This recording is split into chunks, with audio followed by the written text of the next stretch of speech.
In 21, we went from, 30 to 60. And I think this time, will we go from 100 to 200?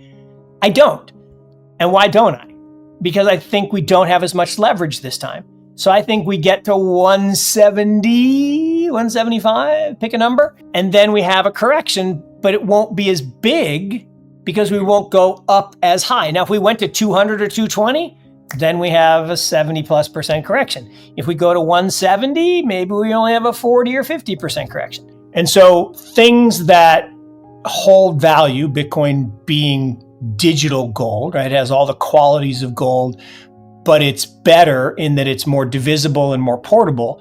And so I think for the next 5,000 years, it becomes the digital version of that as we move into the digital age. Mark Yusko begins with a daring observation. A huge global monetary experiment is accelerating. At previously unheard of rates, central banks in China, Europe, and the US are increasing their balance sheets and adding liquidity. This synchronized printing of currency, according to Yusko, this is paving the way for a historic change in the distribution of assets. Assets like Bitcoin and certain commodities that are limited, verifiable, and impervious to dilution are the best places to hide in a world where fiat currency may be generated at will. If you're intrigued by bold predictions and deep financial insights, make sure to like this video, subscribe to the channel, and turn on notifications for more engaging content. Thank you for your support and enjoy the video. Your base case right now on how you're looking at the markets. Yes, I mean, there's so many things to talk about.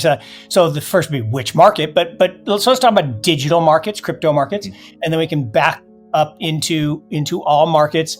I mean, look, this is a really, really interesting time around the world. You got money supply rising globally. So that's good for all digital assets and all assets that are commodity-like. And what do I mean by that? So take gold, right? An ounce of gold is always an ounce of gold. It doesn't change, it doesn't grow, it doesn't get more efficient. And so for 5,000 years, that single ounce, if you gave it to somebody, they would give you essentially a fine person's suit. Literally from Cleopatra's time to a suit of armor to, Savile Row today. And so things that hold value, Bitcoin being digital gold, right? It has all the qualities of gold, but it's better in that it's more divisible and more portable. And so I think for the next 5,000 years, it becomes the digital version of that as we move into the digital age.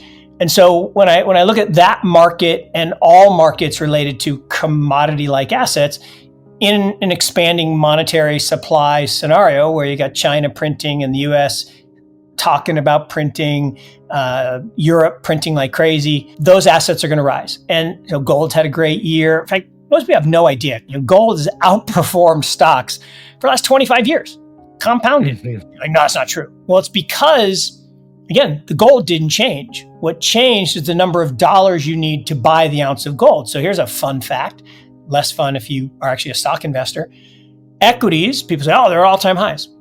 No, they're not. They're actually the exact same price as 1996 priced in gold. Priced in dollars, they're all-time highs. But the dollar buys less. I saw someone this morning tweeted, 2 bagels and a cup of coffee for $32. What the absolute hell? I mean, and so inflation is theft. So you asked me, what do I think about the markets? Well, what I think about markets is in an environment where currencies are being devalued because countries are too far in debt. And you've seen all the nonsense going on with Elon tweeting about, the silly budget, the big, beautiful bill. I mean, here's a guy who ran, not Elon, but Trump. Here's a guy who ran, drain the swamp, get rid of all the graft and corruption. And then he passes the big, beautiful, or he promotes the big, beautiful bill with a $2.5 trillion deficit. Are you fucking kidding? Sorry. Are you kidding me? I mean, he's the biggest. I'll say what you want to hear, but I'm going to do all the bad stuff as long as I get paid.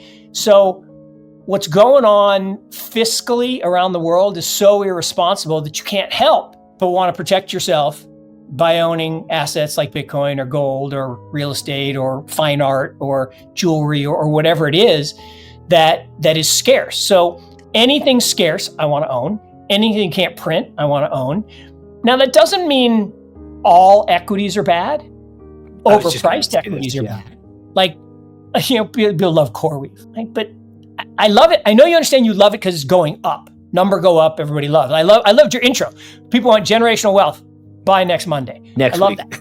And by next week. I do think this year plays out in two pieces. So I think equity markets will be volatile. I think bond markets will continue to get whacked. I think I'm of the belief, and I know people hate me for this, I think the 4-year cycle is not dead. I think we have another Bitcoin winter starting in late October, maybe. Why that? Well, why that? Well, it's a 4-year cycle, but it's not exactly 4 years. It's 3 years and 11 months based on the number of blocks. And so, the first one in 17 was December, then 21 was November, 25 to me is October. Again, based on history, that's what it tells me. And the size of it depends on how crazy we go between now and then.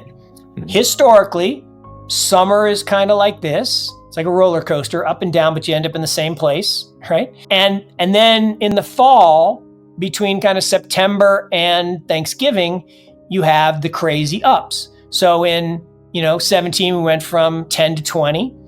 In 21, we went from 30 to 60. And I think this time, will we go from 100 to 200? I don't. And why don't I?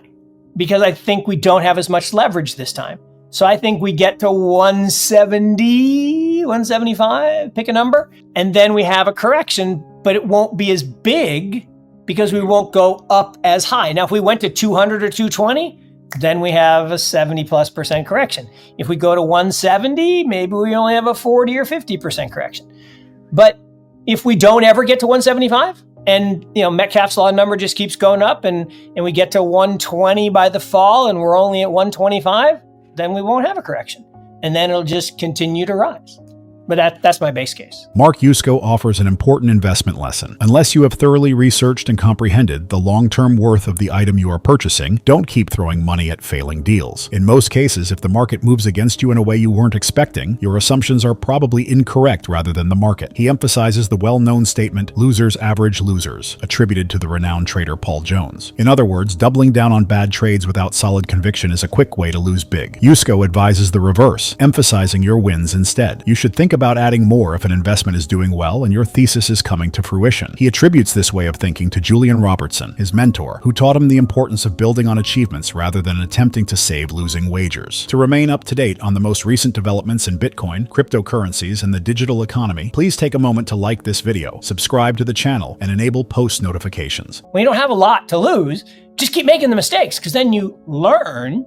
Because the thing about mistakes, again, this has nothing to do with the question you asked me, but it does have to do with investing, right? Investing, two things are really, really important. One is what Coach Smith, the legendary coach here at North Carolina, said, which is when you make a mistake, which you're going to do, right?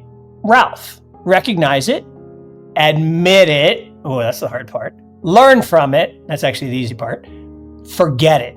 Hardest part. And the reason the forgetting is so important is what that other coach down the road, Coach K, said, is what separates a good player from a great player, or a good investor from a great investor, is greats always focus on the next play. And how many times you watched a basketball game, someone misses a shot, they go down and commit a stupid foul because they're thinking about the last play. What a great player does, they don't even remember taking the shot. They go back, play good defense, steal the ball, make a layup. Michael Jordan said it, like, I missed 19,740 something shots. I don't remember taking any of them because he wanted to take the next shot because he was sure he was going to make it. Now, sometimes you don't. And so you'll want to have that ability to try new things, to keep pushing forward. But when you make a mistake, admit it. And this is a big thing on investing, is everyone thinks, well, you should double down, right? When something goes against you, I'm just going to buy more.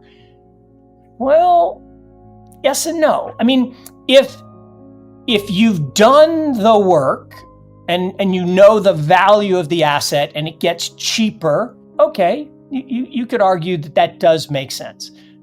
However, the market's saying something that you missed, because the market's never wrong. So, well, I'm right, the market's wrong. You're just wrong.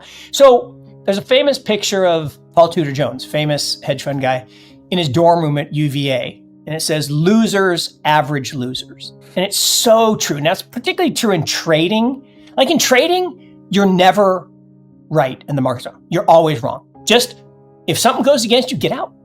Just put on another trade. And if that goes against you, get out. Because if you keep doubling down, you're going to end up in a hole. And the difference, between a trader and an investor is a trade that's gone wrong and you become a long-term investor. But the opposite of this is winners press winners. And this is something that Julian Robertson, who was my mentor, was so great at, is when something's going your way, you actually want to do more. No, Harry Markowitz, and you studied on Dr. Markowitz, and he says you should rebalance. Yes, you should. And on a periodic basis, you should rebalance. But rebalancing is more about your stay rich money. Remember, and I think we talked about this last time, is you got your liquidity bucket that funds your lifestyle. It's got a hole in the bottom. And then you got your get rich bucket, which is to do all the fun stuff, generational wealth by next week. The stay rich bucket, which again, most young people don't have yet, right? We're still in the get rich. I still consider myself young. I don't look young when I see myself, but I feel young. And the key is the get rich stuff, you want to press your winners and you want to have that ability to really go along with things that are working in your favor. Now, eventually you do want to take some profits and redeploy into other ideas. And at some point, when things get so out of whack, like CoreWeave today or NVIDIA even today, it's not that they can't go higher. It's just that mathematically, if I could find a smaller cap version, and I think, maybe this is a great segue, anticipating a question you told me you were going to ask, is so many people are invested in Bitcoin, right? And either they have, Coinbase account, and that's not really Bitcoin. Sure it is. My dad has a Coinbase account. He loves it. He's never going to have a ledger. He's never going to hold his own keys. I'm not going to hold his own keys. He shouldn't though, right? He doesn't need to. He's 87 years old. He should not. Yeah, No.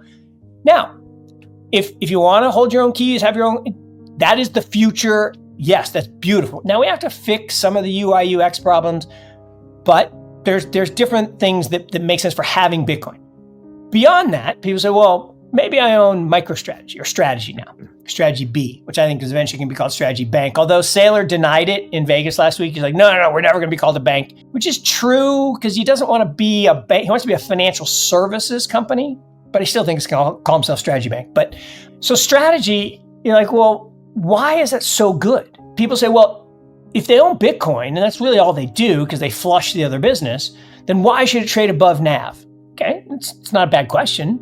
But the reality is it trades above NAV because they can issue more shares or debt.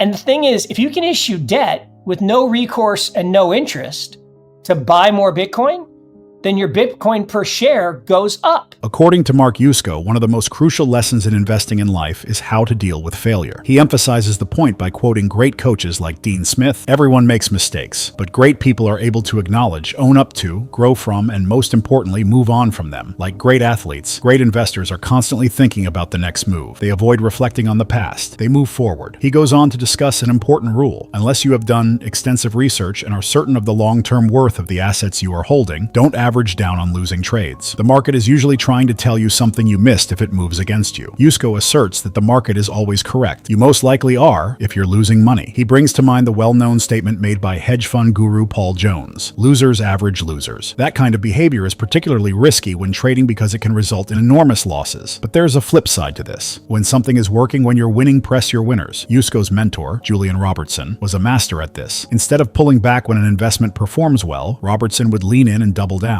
He concludes by discussing Bitcoin. For instance, some investors own it through Coinbase, which is acceptable to many, particularly senior investors. However, he asserts that the future lies in taking control of your own destiny. The final step toward complete ownership and financial independence is that. But before that becomes commonplace, we still need to make improvements to the technology and user experience. Remember to like this video, subscribe to the channel, and enable notifications if you thought his viewpoint was helpful so you don't miss any updates. We'd love to know what you think about the future of cryptocurrency markets, so please share your ideas in the comments section. We appreciate your time and hope to see you in the next video.